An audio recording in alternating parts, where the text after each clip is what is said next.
بسم الله الرحمن الرحيم. رب اشرح لي صدري ويسر لي أمري واحلل عقدة من لساني يفقهوا قولي. الحمد لله وكفى وسلام على سيد الأنبياء والمرسلين. أما بعد فأعوذ بالله من الشيطان الرجيم. بسم الله الرحمن الرحيم. الذين آمنوا وكانوا يتقون.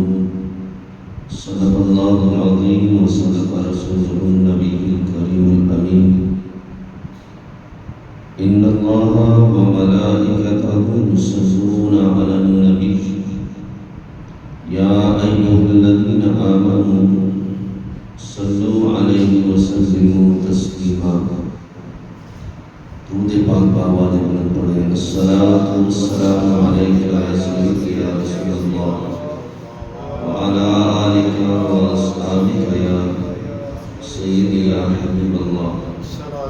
الصلاة والسلام عليك يا سيدي يا نبي الله وعلى آلك وأصحابك يا سيدي يا نور الله. مولاي صل وسلم دائما أبدا على حبيبك خير الخلق كلهم. هو الحبيب الذي ترجى شفاعته لكل هول من الأحوال مقتحم. يا أكرم الخلق ما لمن ألوذ به سواك عند حلول الحادث الأمامي. رب صل وسلم دائما أبدا على حبيبك خير الخلق كلهم. خالق کائنات جل جلالہ وعم نوالہ وأتم برہانہ وأعظم شانہ کی حمد و سلام اور حضور النور شافی یوم النشور دستگیر جہاں وانتصار زمان سید سروران حامی بے قصام قائد المرسلین شفیع المذنبین رحمت للعالمین جناب احمد مجتبی حضرت محمد مصطفیٰ صلی اللہ علیہ وسلم کی بارگاہ میں ہدیہ درود و سلام عرض کرنے کے بعد رب کائنات جل شانہ کا بہت فضل عظیم ہے کہ آج اللہ کی توفیق سے نماز جمعہ مبارک ادا کرنے کے لیے ہم سب دوست حاضر ہیں. دعا ہے خالق کائنات جل شانہ میری اور آپ سب کی اس حاضری کو اپنی بارگاہ میں شرف قبولیت عطا فرمائے اور خصوصاً حق سچ بیان کرنے کی اور ہم سب کو سن کر اس پر عمل کی بھی اللہ توفیق عطا فرمائے. حضرات محترم، ماہ ربیع الثانی ماہ ربیع الاوس رضی اللہ تعالیٰ عنہ آپ کی مناسبت سے اور سرکار رحمۃ اللہ تعالیٰ کی نسبت سے یہ مہینہ انتہائی اہمیت کا حامل ہے. اہل سنت کے نزدیک اس مہینے میں ولیوں کے امام الاولیاء حضرت شیخ عبدالقادر جیلانی الحسن والحسین رضی اللہ تعالیٰ عنہ آپ کا عرس مبارکہ بڑی عقیدت و شان کے ساتھ منایا جاتا ہے اور آپ کی مناسبت سے ولایت کے مختلف پہلوؤں پر گفتگو کی جاتی ہے تاکہ لوگوں کے اندر یہ شعور پیدا ہو کہ جن بندوں سے اللہ پیار کرتا ہے جن بندوں پہ اللہ کا فضل ہوتا ہے اللہ پھر ان بندوں کو کیا شانیں، کیا عظمتیں، کیا بڑائیاں عطا فرماتا ہے۔ اور پھر ایک اور بھی مقصد ہے ولیوں کا تذکرہ کرنے سے، ہماری جو خصوصاً نوجوان نسل ہے ان کے دل کے اندر بھی ولیوں کی محبت کو پیدا کیا جائے، چونکہ اس وقت معاشرے کے اندر کچھ لوگ ایسے بھی ہیں جو ولیوں کی ولایت کا انکار کرتے ہیں اور ولیوں کے پاس جانا، ولیوں سے دعا کروانا، اس کو وہ بعض مرتبہ شرک اور بدعت سے تعبیر کرتے ہیں۔ اور جو سادہ مسلمان ہوتا ہے ایسی باتوں میں آ کے وہ ان ولیوں سے نسبت ختم کر دیتا ہے یا ان کے قریب آنا وہ اچھا نہیں سمجھتا یا دل میں ان کو برا جانتا ہے۔ تو ایسی صورت میں اولیاء کرام کا تذکرہ کرنا یہ صرف فضیلت کے اعتبار سے نہیں بلکہ یہ ضروری و لازم ہو جاتا ہے کہ ایک مسلمان بگڑ رہا ہے اور اللہ کے مقرر بندوں کے بارے میں وہ اپنے دل میں بغض پیدا کر رہا ہے، تو پھر اس کے دل کی صفائی کے لیے پھر اللہ کے ولیوں کا تذکرہ کرنا یہ لازم ہو جاتا ہے، تاکہ اللہ کے ولیوں کا ذکر ہو، رب کی رحمتیں برسے، اللہ ایسے سیاہ دل کو ولیوں کے ایمانی نور سے اللہ منور فرما دے۔ تو اس واسطے اس مہینے کے اندر خصوصیت کے ساتھ اللہ کے ولیوں کا ذکر کیا جاتا ہے، خصوصاً حضرت شیخ عبد القادر جیلانی المعروف غوث پاک سرکار رحمۃ اللہ تعالی علیہ، آپ کا ذکر مبارکہ کرنا یقیناً یہ ان کی عظمت و شان کے حوالے سے لوگوں کو آگاہ کرنا اور بتانا کہ اللہ تعالی جل شانہ نے اپنے ولیوں کو کیا مقام و مرتبہ عطا فرمایا، کیا شانیں عطا کی ہیں۔ تو اس لحاظ سے لوگوں کو بیدار کرنا یہ ایک عالم کی ذمہ داری ہے کہ جس طرح اگر کوئی بندہ نماز کا وقت ہے نماز نہ پڑھے تو عالم کی ذمہ داری ہے کہ وہ نماز پر درس کرے تاکہ لوگ نماز کے قریب آئیں۔ اسی طریقے سے ماہ رمضان کا روزے قریب آنے والے ہیں، اب وہ ماہ رمضان کی فضیلت کو بیان کرے، رمضان کے روزوں کی فضیلت کو بیان کرے، تاکہ لوگوں کے دلوں کے اندر ماہ رمضان کا ادب و احترام بھی بیٹھے، تاکہ لوگ گناہوں سے بچیں اور ماہ رمضان کے روزے رکھیں۔ تو اس وقت پھر رمضان کے بارے میں گفتگو کرنا یہ عالم پہ لازم ہو جاتا ہے۔ حج کا مہینہ آ گیا تو پھر اس موقع پہ حج کے فضائل کو بیان کرنا، تاکہ لوگ جن پر حج کرنا فرض ہو چکا ہے وہ حج کی تیاری کریں اور حج کا سفر باندھیں، ان کے دل کے اندر یہ چاہت پیدا ہو کہ ہم بھی حج بیت اللہ کر کے آئیں۔ تو اس موقع پہ حج کے فضائل کو بیان کرنا یہ لازم ہو جاتا ہے۔ یعنی کہ خطیب کا امام کا کام صرف نماز تک محدود نہیں ہے کہ نماز پڑھ لو پڑھا دو بس بات ختم ہوگی، اور مہینہ آئے اور خطیب صاحب اپنی تنخواہ لے کے وہ اپنے گھر کو چلے جائیں، امام صاحب آئے تو وہ مہینے وقت تنخواہ لے کے وہ اپنے گھر کو چلے جائیں۔ یہ صرف ایک اپنا روزگار نہیں ہے، روزی تو رب نے دینی ہے، لیکن ساتھ ساتھ اصل میں یہ اس منبر کی ذمہ داری ہے کہ جو بندہ اس منبر پہ بیٹھے اس کے تقاضے ہیں، اس منبر پہ بیٹھنے والے کی جو ذمہ داری ہے وہ موقع کی مناسبت سے جس چیز کی حاجت ہے لوگوں کو وہ بیان کر کے لوگوں کو آگاہ کرے، لوگوں کو بتائے یہ سیدھا راستہ ہے، یہ غلط راستہ ہے، اس راستے پہ چلنا ہے، اس غلط راستے سے بچنا ہے۔ آپ دیکھو، آپ نماز پڑھتے ہو، نماز کی ہر رکعت کے اندر سورہ فاتحہ پڑھی جاتی ہے، اس میں خصوصیت کے ساتھ دو راستوں کا ذکر کیا جاتا ہے، صراط الذین انعمت علیہم، یا اللہ میں سیدھے راستے پہ چلا۔ آگے کیا فرمایا جاتا ہے؟ غیر المغضوب علیہم ولا الضالین، یا اللہ ان لوگوں کے راستے پہ نہ چلا جن پر تو نے غضب کیا ہے،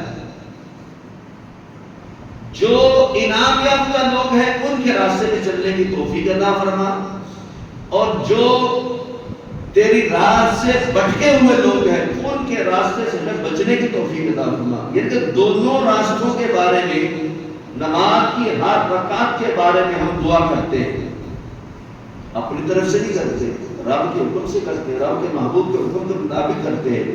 تو گویا کہ سیدھے راستے پہ چلانے کے لیے منبر پہ بیٹھنے والے عالم کی ذمہ داری ہے کہ وہ کوشش کرے، اور برے راستے سے بچانے کے لیے بھی یا برے لوگوں کی نشاندہی کرنے کے لیے بھی اب اس پر لازم ہے کہ وہ بتائے کہ یہ برے لوگ ہیں، یہ اچھے لوگ ہیں، یہ برا راستہ ہے، یہ اچھا راستہ ہے۔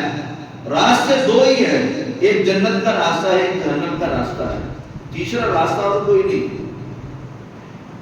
ملتان شریف میں ایک بزرگ گزرے ہیں، وہ اکثر اخبار پڑھا کرتے تھے، تو لوگوں نے کہا حضرت آپ اخبار کیوں پڑھتے ہیں؟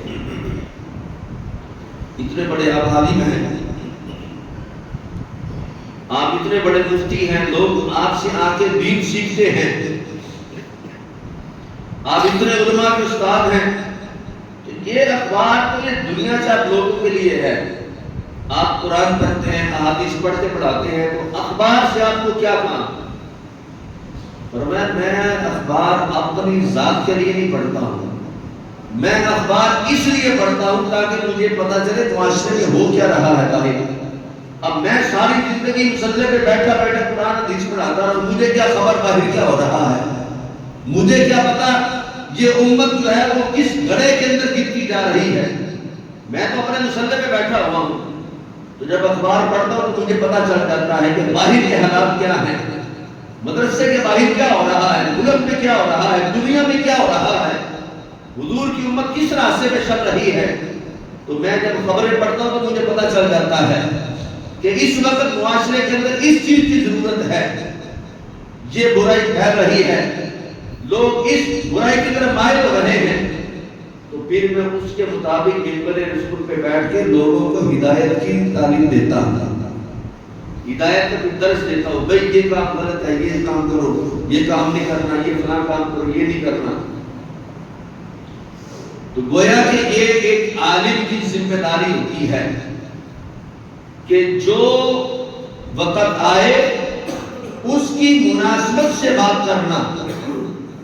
اب یہ نہیں کہ ابھی جناب علی روزے 5 مہینے کے بعد ہے اور میں ابھی سے روزے کے فضائل آپ کو سنانا شروع کر دوں، یا ابھی سے جناب علی ابھی شبرات کے آنے میں بھی 3 مہینے باقی ہیں، 4 مہینے ہیں، تو میں شبرات کے ابھی سے فضائل آپ کو سنانا شروع کر دوں۔ آپ کو قاری صاحب ابھی 4 مہینے کے بعد شب برات آنی ہے، تو آپ یہ کیا آپ یہ ہمیں سنا رہے ہیں؟ ٹھیک ہے، فضیلت اپنے جگہ پہ، اب جس چیز کی ضرورت ہے اس کو بیان کریں۔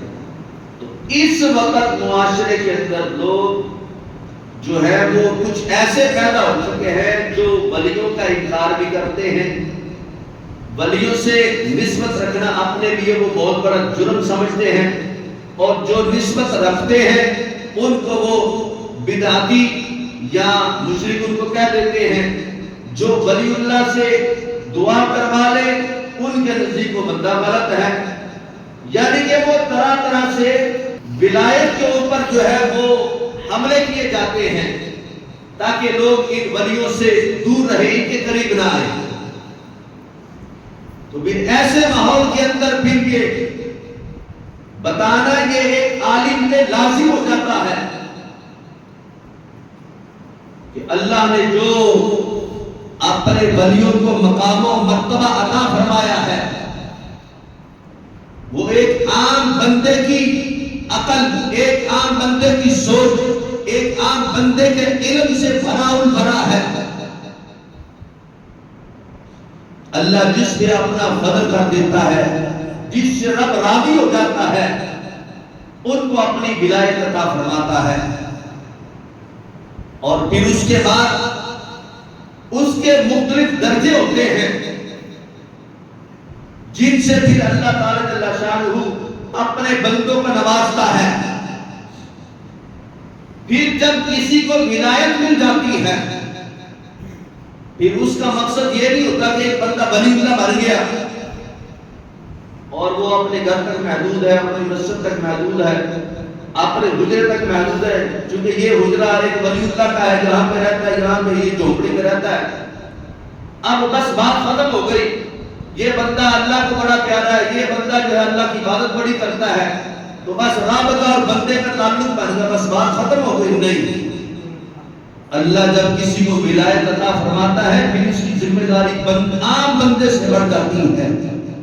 عام بندہ کیا ہے؟ وہ نماز پڑھے، روزہ رکھے، قرآن پڑھے، ذکر و اذکار کرے، حلال حرام کی تمیز کرے، رب کی بندگی کرے، بات ختم ہو گئی۔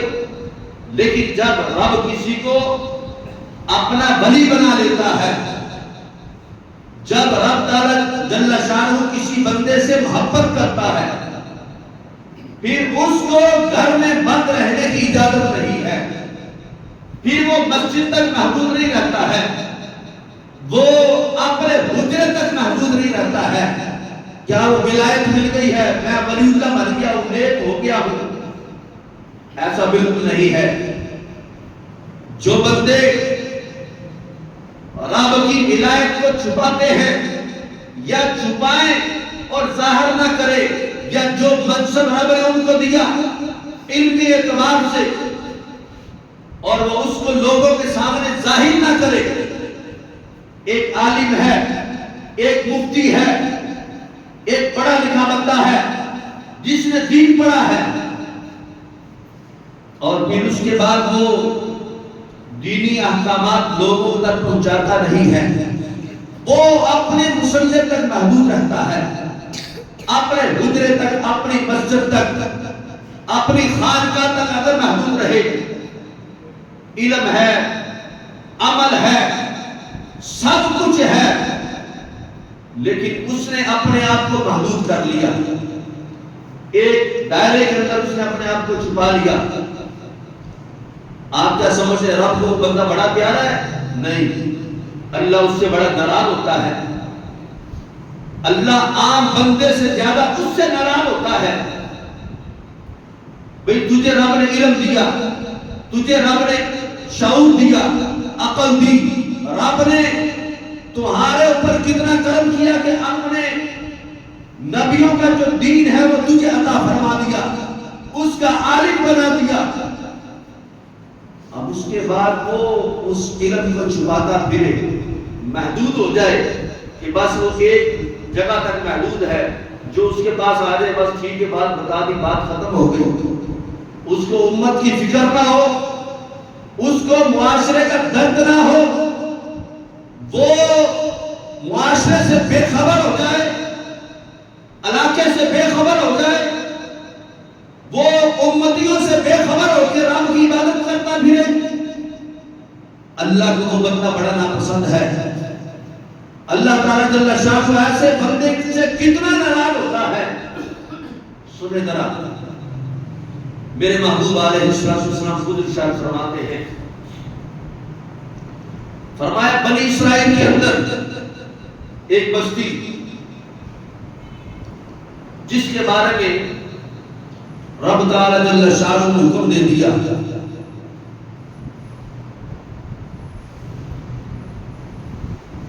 کہ اے جبریل علیہ السلام اس بستی کو جا کے الٹ دو،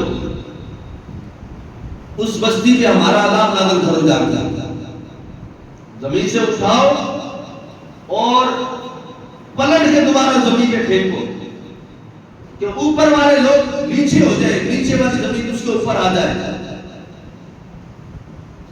صرف ایک دو بندوں کی بات نہیں ہوئی،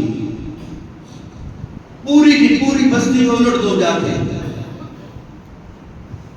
حضرت جبرائیل امین علیہ السلام آتے ہیں، یہ کوئی قصہ کہانی نہیں، یہ میرے محبوب علیہ السلام نے خود بیان فرمایا ہے۔ اس بات سے آپ کو بآسانی سمجھ لگ جائے گی کہ اس منبر کے تقاضے کیا ہیں۔ آج کچھ لوگ بلا وجہ زبان درازی کر دیتے ہیں اور بول دیتے ہیں کہ جناب یہ مولوی ایسے باتیں کرتے ہیں، یہ مولوی ایسے باتیں کرتے ہیں، یہ فلاں ایسے باتیں کرتے ہیں۔ ٹھیک ہے، بس نماز پڑھائیں اور خطبہ دے، جس چیز کی ضرورت ہے بس بات ختم کر رہی ہے، کیا کبھی وہ فلاں غلط تو فلاں غلط تو فلاں ایسے تو فلاں ایسے۔ اب سنیں ذرا میرے مصطفیٰ علیہ السلام کیا ارشاد فرماتے ہیں، رب نے حکم دیا جبریل فلاں بستی کو جا کے الٹ دو، جا کے اس کو میرے عذاب کے اندر مبتلا کر دو۔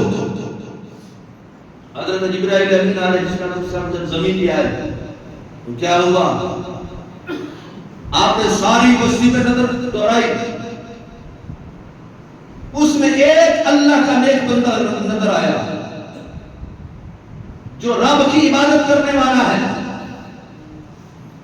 جو رب کے دین پہ عمل کرنے والا ہے، وہ اس دین کا عالم ہے۔ جاہل کی بات نہیں ہو رہی، عالم کی بات ہو رہی ہے۔ وہ اپنے وقت کا مفتی اعظم ہے، اپنے وقت کا یوں سمجھ لے وہ ولی اللہ تھا، سب سے بڑا عالم اس بستی کا، علم رکھنے والا، نمازیں پڑھنے والا، اس وقت کی جو اللہ کی جو کتاب تھی اس کا عالم۔ تو حضرت جبرائیل امین علیہ السلام رب کی بارگاہ میں صدا لیتے ہیں، یا اللہ اس بستی کے اندر تو تیرا ایک مقرب بندہ ہے، تیرا ایک ولی رہتا ہے، تیرا ایک دین کا عالم رہتا ہے جس نے دین پڑھا ہوا ہے، جو عالم ہے، جو مفتی ہے۔ تو یا اللہ وہ اگر بستی کو میں الٹ دیتا ہوں تو وہ تو تیرا نیک بندہ مارا جائے گا، جس نے رات دن تیرے دین کو محنت کے ساتھ پڑھا، رات دن تو تجھے سجدے کرتا ہے۔ تو یا اللہ اب اس بندے کا کیا کروں؟ سنیں ذرا رب نے کیا جواب دیا، فرمایا جبریل سب سے پہلے اس بندے کو جا کے الٹا کر، جا کے میرا عذاب سب سے پہلے اس عالم کے اوپر نازل کر۔ کس لیے؟ کیا نمازیں پڑھتا تھا اس وجہ سے؟ کیا دین پڑھا ہے تو اس وجہ سے اس کے اوپر پہلے عذاب نازل کر؟ نہیں، فرمایا اس نے دین پڑھا، عالم بنا، نمازیں پڑھتا ہے، لیکن خود نمازیں پڑھتا ہے، دوسروں کو کیوں نہیں پڑھاتا ہے؟ خود دین پڑھا ہے، سمجھ گیا ہے، سیکھ گیا ہے، دوسروں کو بتاتا کیوں نہیں ہے کہ یہ سیدھا راستہ ہے، یہ غلط راستہ ہے؟ اس کے دل کے اندر طرف کیوں نہیں پیدا ہوتی ہے؟ یہ معاشرے سے اپنے آپ کو چھپا کے کیوں بیٹھا ہوا ہے؟ لوگوں کو بتاتا کیوں نہیں کہ لوگوں یہ بات غلط ہے، لوگوں یہ سیدھا راستہ ہے، ان کاموں سے رب ناراض ہوتا ہے، ان کاموں سے رب خوش ہوتا ہے، یہ کام حلال ہے، یہ حرام ہے، اس کو سارا پتا ہے، لیکن یہ لوگوں کی باتوں میں آ کے چپ کر کے بیٹھ گئے۔ تو لوگ کہتے ہیں جناب کوئی ضرورت نہیں ایسی باتیں کرنے کی، بس اپنا نماز پڑھاؤ، گھر کو جاؤ، مہینے میں تنخواہ لو، جیب گرم کرو، بیوی بچوں کا خیال کرو۔ یہ بندہ جو ہے مجھے ان سب بستی والوں سے زیادہ ناپسند ہے کہ جو دین کو چھپا کے بیٹھا ہے، لوگوں کو بتاتا نہیں ہے۔ تو سب سے پہلے بستی کو کے اوپر جو عذاب آیا وہ سب سے پہلے اس عالم پہ عذاب آیا جو معاشرے کو دیکھتا تھا برائی کرتے ہوئے لیکن بتاتا نہیں تھا، سمجھاتا نہیں تھا۔ آج لوگ ہمیں باتیں کرتے ہیں، ہمیں کہتے ہیں جناب مولوی صاحب یہ بات کرتے ہیں، مولوی صاحب یہ بات کرتے ہیں، مولوی صاحب نہ بتائیں، مولوی صاحب رب کی بارگاہ میں مجرم ہوتے ہیں۔ اگر کوئی ولی اللہ ہے، کوئی پیر صاحب ہے، وہ اپنے مریدوں کو نہ بتائے وہ پیر مجرم، چاہے ولایت کے جس مرضی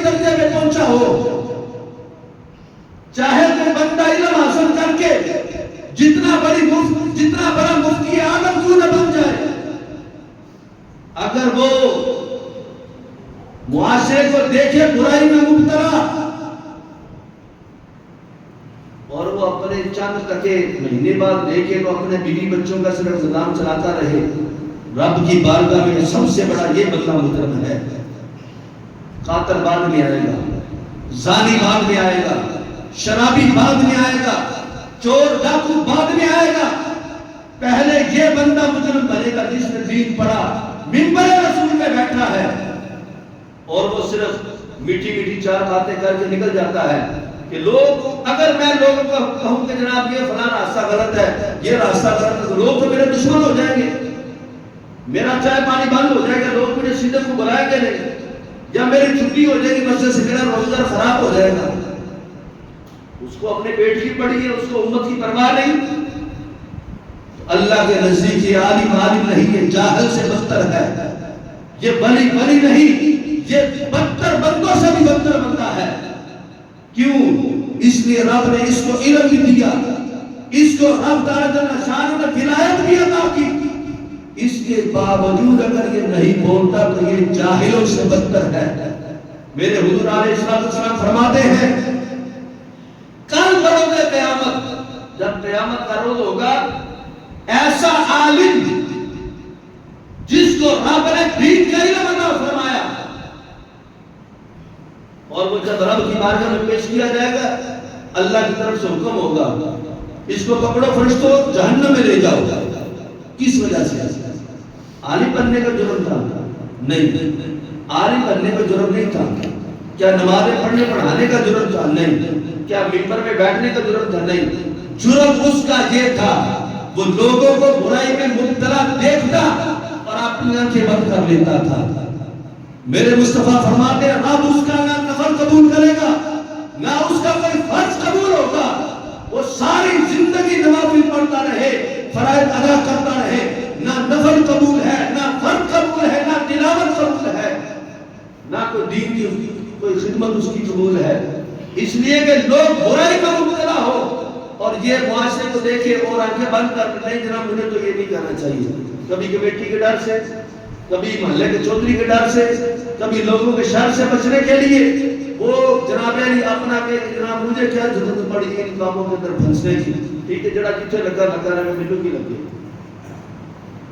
تو پھر ٹھیک ہے ایسے مولوی کو تیار ہونا جنا جی چھتر خان واسطے ایک پولیس دے پاندا جڑا اے نہیں برداشت ہوتا تے جڑا فرشتے دا پاندا اے کون برداشت کرے گا؟ ہاں صرف وہ تے پاندا نہیں لگنا، اے جڑیاں نمازاں پڑھیاں نے اے بھی کیتیاں، جڑے سجدے کیتے نے اے بھی کرے، تے مینوں دسو جو ہن بھی مولوی نا دا مسئلہ رسول گل دسے تے مینوں دسو مجرم کون ہے؟ ہمارے علامہ صاحب ہیں یہ قریب رہتے ہیں حمید پورہ میں، تو وہ مجھے انہوں نے بات سنائی، کہتے ہیں کہ کسی جگہ پہ خطیب صاحب کی ضرورت تھی تو ایک علامہ صاحب کو بھیجا کہ جائیں ادھر جا کے وہاں پہ جمعہ بنائیں جا کے اور وہاں پہ جا کے دیکھیں اگر آپ کا نصیب میں ہوا تو سلسلہ آپ کا چل جائے گا۔ ٹھیک ہے جی، علامہ صاحب گئے، انہوں نے بڑی زیادہ میٹھی میٹھی چار باتیں کی، لوگوں کو ذرا محبت والی باتیں سنائی، لوگوں نے نعرے ڈونے بھی لگائے، تو وہ بڑا مطلب نا لوگ خوش ہوئے، اور جمعے کے بعد جناب علی علامہ صاحب کو نے کھانا بھی کھلایا، چائے بھی پلائی، سب کچھ کیا۔ شام کو ملاقات ہوئی، سناؤ کیا ہوا؟ حضرت مزہ آ گیا جناب، میں کیا ہوں، لوگ بڑے خوش ہوئے، بڑے نعرے لگائے تقریر کے اندر، اس کے بعد انہوں نے مجھے کھانا بھی کھلایا، مجھے جناب چائے بھی کھلائی، یہ وہ مطلب میری بڑی خدمت بھی انہوں نے کی، اور میں بڑا اچھا طریقے سے جمعہ پڑھایا۔ اچھا اگلا جمعہ آیا، اب دونوں نے خطیب بدل دیا، دوسرا خطیب بھیجا، چلو اب آپ ٹرائی کر کے دیکھو آپ کے ساتھ وہ کیا رویہ اختیار کرتے ہیں، وہ آپ کو پسند کرتے ہیں یا اس بندے کو پسند کرتے ہیں، سنیں ذرا توجہ سے۔ تسی جب چپ کر کے بیٹھے ہو نا، میں اپنی تعریفہ نہیں کرنا، میں تو تہاڈے سامنے اپنا دسن دیا درد کہ اگر میں نہ دساں تو میں مجرم، کیونکہ درد جی میں نہ بتاؤں تو میں مجرم، کوئی گل نہیں، ساڈا یہی جرم صحیح، سانوں بھی جرم قبول ہے۔ لوگ میرے کہتے رہے کئی بار گلا کرتے، میں کوئی گل نہیں کر لو یار، پھر کی فلاں دے نال ہی کٹے ہوندے تے جے پھلاں نہ کنڈے نہ تے پھل سچ دے کوئی گل نہیں. کوئی پھلاں نہ مل کے اندر خوشبو پیدا ہو جاتی ہے, کوئی کنڈے والا کام کر جاتے ہیں. سامنے اتنا دکھ کوئی نہیں. ہر بندے کا اپنا اپنا مزاج ہے, اپنی اپنی طبیعت. بہرحال جنی دیر پھل جڑا ہے اور سر سب تو شراب ہے, کنڈے بھی نال نال ہی ہیں جی. بہرحال کنڈے کا اپنا کام ہے, پھل کا اپنا کام ہے. اچھا وہ دوسرے علامہ صاحب چلے کہ جناب میری تقریر کرنے کے لیے, جمعہ پڑھانے کے لیے. جب وہ گئے نا جمعہ پڑھانے کے لیے, تقریر انہوں نے کی قرآن و حدیث کے مطابق, سب کچھ ٹھیک ہوا. نہ کوئی نعرے تے نہ کوئی جناب علی سبحان اللہ تے نہ کوئی جناب علی کسی نے کوئی خاطر تبادل کی تھی. جمعہ پڑھیا سارے ادھر نکلے ادھر نکل گیا. علامہ صاحب چپ کر کے جتی پڑی اپنی باہر رکھی, پیری پائی تے گڈی پڑی تے گھر ٹر گئے. ہیں جی شامی ملاقات ہوئی, سنایا فرمایا کہ بھی سناؤ بھائی وہ کیسی گزری, کیسا آج جمعہ پڑھایا. حضرت عجیب روٹھے بندے سن, نہ کسی نے پانی پوچھیا, نہ کسی نے چاہ پوچھی, نہ کسی نے روٹی کی صلاح ماری, تو نہ کسی نے کوئی نعرہ مارے, چپ کر کے بیٹھ گئے. عجیب سکھے جو بندے سن ہیں جی, عجیب رکھا مول. مطلب کسی نے سیدھے منہ سلام ہی نہیں کیتا. پتہ انہوں نے پیرا نے کی جواب دیتا, انہوں نے کہا تو حق ادا کر کے آیا. کی کیتا آکھیا تو حق بول کے آیا. اور جن نے کیتی سی نا مٹھیاں مٹھیاں گلاں, انہیں کیتیاں سن تعریفاں. تے جدوں تعریف کیتی جاوے تے پھر لوگ چاہ پانی نہیں پوچھتے ہیں. جدوں تعریفاں کیتیاں جاندے لوگ سبحان اللہ بھی آندے نے. اب دیکھو نا جدوں میں تعریف والی گلاں کرنا تسی آندے نا سبحان اللہ, تو ہن میں اپنیاں کرن دے تہاڈے سامنے, تسی میرے واسطے تھوڑی سبحان اللہ کہندے. اس کا حضور کا ذکر سنو گے تو پھر ہی آپ کو نا سبحان اللہ ہونے. میں عظمت مصطفیٰ بیان کرا, عظمت ولایت بیان کرا, سبحان اللہ کی آخو گے تسی نعرہ بھی مارو گے. لیکن میں تانوں او گلاں دس رہا ہاں جڑیاں حقیقت تے مبنی ہے. میں کہنا جڑا اس جگہ تے بہندا ہے نا او دے تے انج سمجھ لو اے جڑا کیٹو دا پہاڑ ہے نا اون دے سر تے رکھ دتا جاندا ہے کہ تو ہل کے بخا سے تو اپنی مرضی نال نہیں بیٹھا, رب دی مرضی نال تو بیٹھا ہے. جے تو اپنی مرضی نال ذرا جنا تو کام کیتا تے پہاڑ تے سر تے ڈگ پینا ہے. تے جے تو لوکاں نوں ویکھ کے, لوکاں دے منہ ویکھ کے, لوکاں دے جیباں ویکھ کے تقریراں کیتیاں تے پھر یاد رکھی ساری زندگی جے سجدے چ رکھ کے سر گزار دے, رب نے تیری کوئی ایک عبادت بھی, کوئی ایک سجدہ بھی قبول نہیں کرنا جے تو لوکاں نوں حق نہ بیان کیتا. تو فرمایا اونے حق نہیں سی بیان کیتا, حق تو بیان کر کے آئے. کیوں؟ دیکھو بھی معاشرہ برائی کی طرف مبتلا ہو رہا ہے, لوگوں کے جناب علی اعمال گندے ہو رہے ہیں, طرح طرح کی برائیاں معاشرے کے اندر پھیل رہی ہیں. تے ہن جے اگر عالم دسے نا او بھائی تیرے اندر ہے برائی ہے, بھائی ہے بھی برائی ہے, اے بھی ختم کر, اے بھی ختم کر, اے بھی ختم کر. تے سیدھی جڑی گل ہے بھائی جان لوکی برائی بنان گے. ہن کپڑے نوں جدوں جناب دھو دیے تے جے تے میل تھوڑی ہو تے لتھ جاوے, تے جے میل زیادہ ہو تے پھر کی کیتا جاندا ہے. وہ پہلے ہوتا سن تھاپے, ہاں جی تھاپیاں نال کٹیا جاتا سی.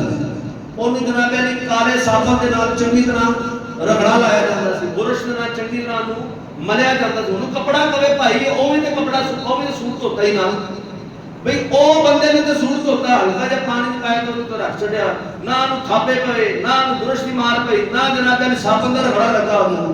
تے مینوں کیوں انہاں کٹیا جا رہا ہے؟ انہوں آکھیا جائے اللہ دے بندیا گل ہے کہ او جڑا نا اوندا من گھٹ میلا سی, اس کر کے ذرا جنا پانی لگیا تے صاف ہو گیا. تیرے اندر گندگی اتنی زیادہ بڑھ گئی ہے, تینوں تھاپے بھی پین گے, تینوں برش دی مار بھی پوے گی, تینوں صابن نہ کٹیا بھی جاوے گا. جب تک تیری میل ختم نہیں ہوے گی تیری جان ہے کہ نہیں ہے. تے جے پھر بھی جان نہ چھوٹے, پھر بھی میل نہ جاوے, پھر تسی کی کردے ہو؟ اس کپڑے کا کی حال کردے ہو؟ انہوں پروڑا بنا لیندے ہو, پوچا بنا لیندے ہو, اے موٹر سائیکل سے ٹینکی تھلے باڑ چڑھ دے, جنہوں کتے موٹر سائیکل گندی ہے انہوں پھڑ کے ہور بنا لیندے ہو. لے پہلے تھوڑا گندا سی لا ہوں تے ہور کرنا ہے. کیوں جی؟ بس سمجھ میرا اشارہ ہے. جیڑی قوم اگر سدھرنا نہ چاہے تے پھر رب تعالی جل شانہ انہاں تے پھر ایسے بندے نوں سنت کر دیندا ہے کہ پھر او بندے پھر نہ چھوٹیاں دا لحاظ کردے نے, نہ وڈیاں دا لحاظ کردے نے. تسی ویکھ اپنے معاشرے دے اندر تے جے ہلے بھی عالم نہ بولن, نہ نہ نہ یہ بندہ بڑا غلط ہے, اے بندہ اے جناب ایسے گلا کرتا ہے، چاہے وہ پیر ہوئے تو چاہے کوئی عالم ہوئے. اگر ایسا بندہ لوکاں نو ہدایت کا درس نہیں دیتا تو یہ بندہ رب دی بارگاہ دے اندر مجرم ہے. لیکن اللہ تعالیٰ جل شانہ اگر کسی بندے کو علم اور ولایت عطا فرمائے پھر کیا ہے، پھر اس کی ذمہ داری بڑھ جاتی ہے. پھر وہ بندہ ایک کمرے تک، ایک مسجد تک محدود نہیں رہتا ہے. پھر اب اس بندے کا جو وہ منصب ہے اس کو مجبور کرتا ہے کہ اب وہ بندہ جو ہے وہ اپنی جگہ پہ محدود نہ رہے. جو رب نے اس کو علم دیا یا ولایت عطا کی، اب اس کا پرچار کرے، لوگوں کو بتائے، لوگوں کو سکھائے اور کہے ان کو کہ یہ راستہ غلط ہے، یہ راستہ درست ہے. اگر نہیں کرے گا تو مجرم بن جائے گا. میرے محبوب علیہ السلام نے پہلی امتوں میں سے ایک بستی کے اندر کچھ بلی رہتے تھے. اب ان کا ذکر ہو رہا تھا.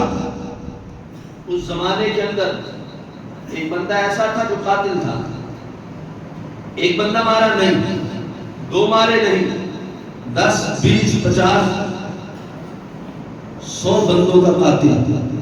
حدیث صاحب سے کئی مرتبہ سنی ہے، صرف اشارہ دینا چاہتا ہوں. جو عالم ہو یا جو بلی کتلا ہو، اپنی جگہ پہ بیٹھ کے اگر وہ صحیح معنوں کے اندر کام کر رہا ہے تو پھر اس کی ذات کا جو اثر ہے، اس کے علم کا جو اثر ہے وہ اس کی مسجد تک، اس کے حجرے تک محدود نہیں رہتا ہے، وہ بڑی دور تک اس کا پھیل جاتا ہے. اس نے توبہ کی نیت کی. آج مختصر کے توبہ کے ارادے سے گھر سے چلا. کسی نے کہا فلاں بستی میں چلے جاؤ، وہاں پہ اللہ کے ولی رہتے ہیں، اللہ کے نیک بندے رہتے ہیں، اللہ کی عبادت کرتے ہیں، ہو سکتا ہے تیرے لیے کوئی بخشش کا ذریعہ بن جائے. اب چلا ہی تھا، چند قدم نکلے تو کیا ہوا، اللہ کی طرف سے حکم ہو گیا کہ فرشتوں اس کی جا کے مقبض کر لو. موت کا فرشتہ آیا، مقبض ہو گئی. اب بندہ زمین پہ پڑا ہے، مرا ہوا. فرشتے آگے 2 گروہوں کے اندر ایک گروہ آیا جو اس بندے کی روح کو جنت میں لے کے جانے کے لیے، اور ایک گروہ آیا ہے جو اس بندے کی روح کو جہنم میں لے جانے کے لیے. بندہ ایک ہے، فرشتے 2 گروہوں میں آتے ہیں. ظاہر ہے اپنی مرضی سے تو فرشتے آتے نہیں ہیں، رب کی مرضی سے آتے ہیں. در حقیقت رب دکھانا چاہتا ہے، دیکھو میرے جو مقرب بندے ہوتے ہیں وہ منہ سے بولے یہ ایک علیحدہ بات ہے، وہ اپنی بستی میں ٹھہرے ان کا فیض کتنا ہوتا ہے، اللہ ان کی برکت سے لوگوں کو نوازتا کتنا زیادہ ہے. یہ ان کی بات ہو رہی ہے جو غیرت مند ہوتے ہیں. اب کیا ہے، اب فرشتے آپس میں آ کے جھگڑا کرتے ہیں. جہنم میں لے جانے والے کہتے ہیں 100 بندوں کا قاتل ہے، جہنم میں جائے گا. جنت میں لے جانے والے کہتے ہیں بے شک 100 بندوں کا قاتل ہے، لیکن نیت اس کی کیا تھی، توبہ کی نیت تھی. نیت کیا تھی، میں اللہ کے مقرب بندوں کے پاس جا کے رب سے توبہ کروں گا. توبہ کی نیت سے گھر سے نکلا ہے. ابھی وہاں تو پہنچا نہیں، ابھی وہ بستی میں گیا نہیں تو کیا ہوا، راستے میں پکڑا گیا، موت کا فرشتہ آ گیا. اب کیا ہے، رب تعالیٰ جل شانہ تو جانتا ہے سب کچھ، اس کے باوجود رب نے ایک منصف جو ہے ایک فرشتہ بھیجا. کہا دونوں طرف سے زمین کو ناپ لو. زمین کو ناپا گیا، گھر کی طرف سے بھی، اس بستی کی طرف سے بھی جہاں پہ وہ اللہ کے ولی رہتے تھے، جہاں پہ وہ اللہ کے دین کے عالم رہتے تھے.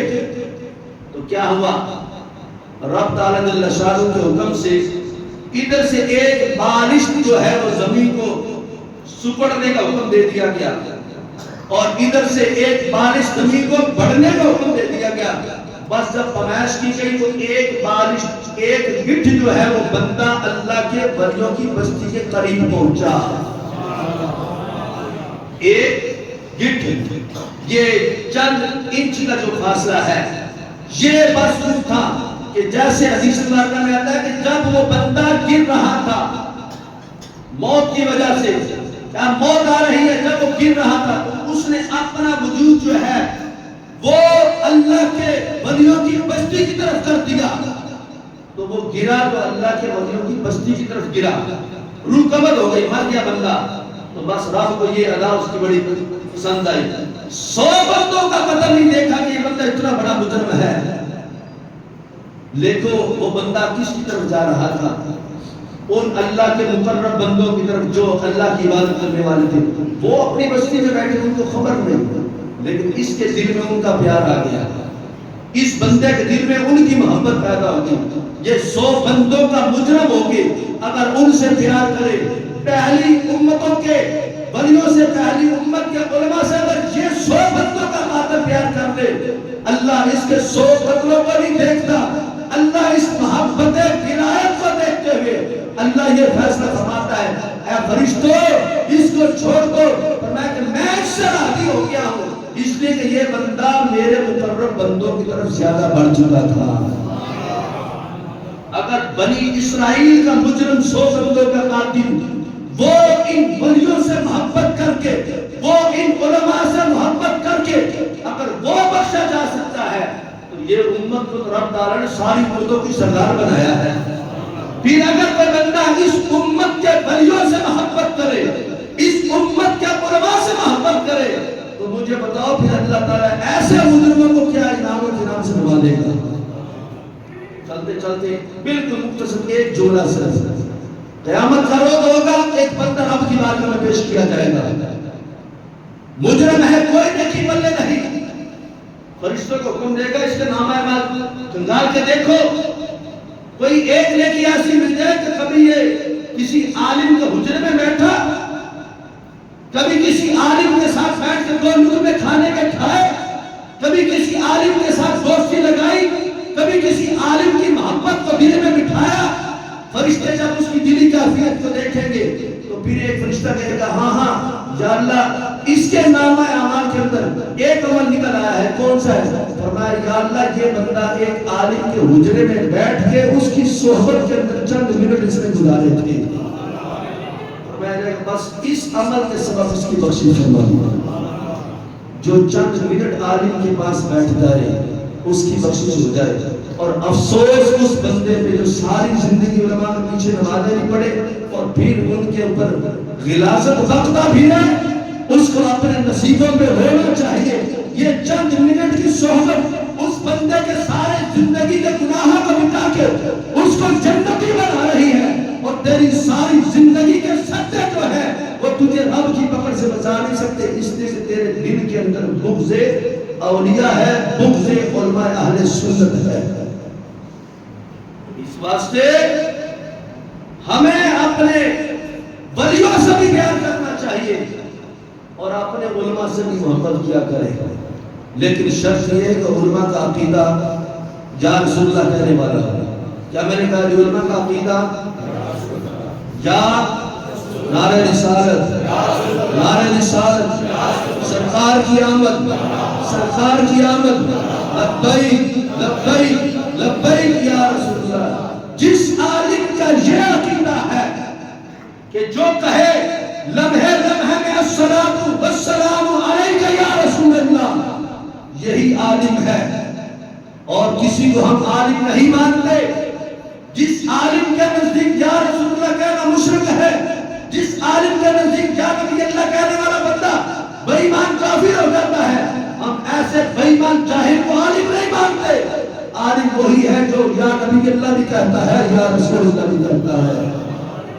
بند کمرے میں نہیں, علن اعلان کہتا ہے, مجمع میں کہتا ہے, ہر جمعے میں کہتا ہے, ہر روز کہتا ہے, اپنی مسجد کے دروازے میں لکھتا ہے الصلاۃ والسلام علیک یا رسول اللہ.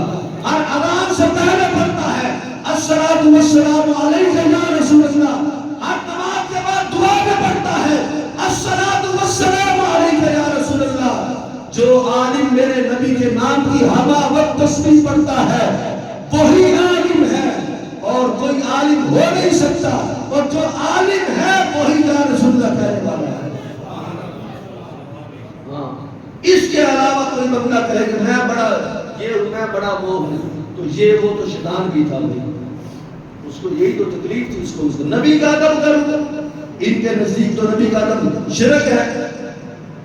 یہ اہل سنت کا یہ سینہ ہے، یہ اہل سنت کے علماء کا یہ ایمان ہے، یہ علم ہے کہ ہمارے نزدیک وہ عبادت نہیں جس عبادت کے اندر جو ہے وہ ادب مصطفیٰ نہ کیا جائے، جس عبادت کے اندر نماز مصطفیٰ کے اندر نماز جو ہے وہ مصطفیٰ علیہ السلام کے طریقے کے مطابق نہ پڑھی جائے، وہ نماز نہیں جس کے اندر میرے مصطفیٰ علیہ السلام کا خیال پیدا نہ ہوتا ہے۔ السلام علیکہ ایھا النبی ورحمۃ اللہ وبرکاتہ۔ فرمایا ہمارا عقیدہ تو یہ ہے جس نماز میں خیال مصطفیٰ نہ آئے وہ نماز باطل ہے، لیکن ان کے نزدیک خیال مصطفیٰ آئے وہ نماز باطل ہے۔ ہم میری بات سمجھ رہے ہیں؟ جن کی نماز میں نبی کا خیال آ جائے ان کی تو نماز ہی ٹوٹ جاتی ہے۔ اب وہ عالم کا مصلی جا کے نماز پڑھائے گا، اس کی نماز میں گدھے کا خیال آ جائے ان کی نماز نہیں ہوتی، ان کی نماز میں بیوی کا خیال آ جائے ان کی نماز نہیں ہوتی، ان کی نماز میں شیطان کا خیال آ جائے ان کی نماز نہیں ہوتی۔ منبر رسول پہ بیٹھے ہوئے ریکارڈنگ ہو رہی ہے، غلط بیان کروں، جو چور کی سزا اس سے ڈبل میری سزا۔ ان کے عالم کے نزدیک، ان کے مولوی کے نزدیک مصلی پہ کھڑا ہے، 500,000 بندہ پیچھے نماز پڑھ رہا ہے، اس کی نماز میں گدھے کا خیال ہے کسی کی نماز نہیں کھلی، اس کی نماز میں جناب علی شیطان کا خیال ہے کسی کی نماز نہیں کھلی۔ لیکن جو داتا کا لنگر کھانے والے ہیں، جو غوث پاک کا لنگر کھانے والے ہیں، جو میلاد کا لنگر کھانے والے ہیں، اسی نہ بولنا میں خود کہا دینا سبحان اللہ، جو میلاد کا لنگر کھائے، میلاد کا لنگر بانٹے، جو ساری زندگی میلاد مصطفیٰ بیان کرے، اس کا یہ عقیدہ ہے میری وہ نماز نہیں جس نماز کے اندر خیال مصطفیٰ نہ آئے۔ اس واسطے عالم وہی ہے جس کی نماز کے اندر خیال مصطفیٰ آ جائے۔ میرے مصطفیٰ کی نماز تو یہ ہے کہ میرا مصطفیٰ سجدے میں ہو، تسبیح رب کی بیان کرے، خیال امت ہی ہوتا ہے، امت کی یاد ہوتی ہے، اور وہ امت ہی کیسا ہے، نماز رب کی پڑھے اور خیال مصطفیٰ سے اس کی نماز ٹوٹ جائے۔ اس لیے ہم ایسے عالم کو عالم نہیں، ایسے عالم کو جاہل کہتے ہیں، جاہل سے بدتر کہتے ہیں۔ عالم وہی ہے جو خیال مصطفیٰ والی نماز پڑھتا بھی ہے، پڑھاتا بھی ہے۔ رب کائنات جل شانہ ہم سب کو اپنے ولیوں سے، اپنے علماء سے محبت کرنا ہے۔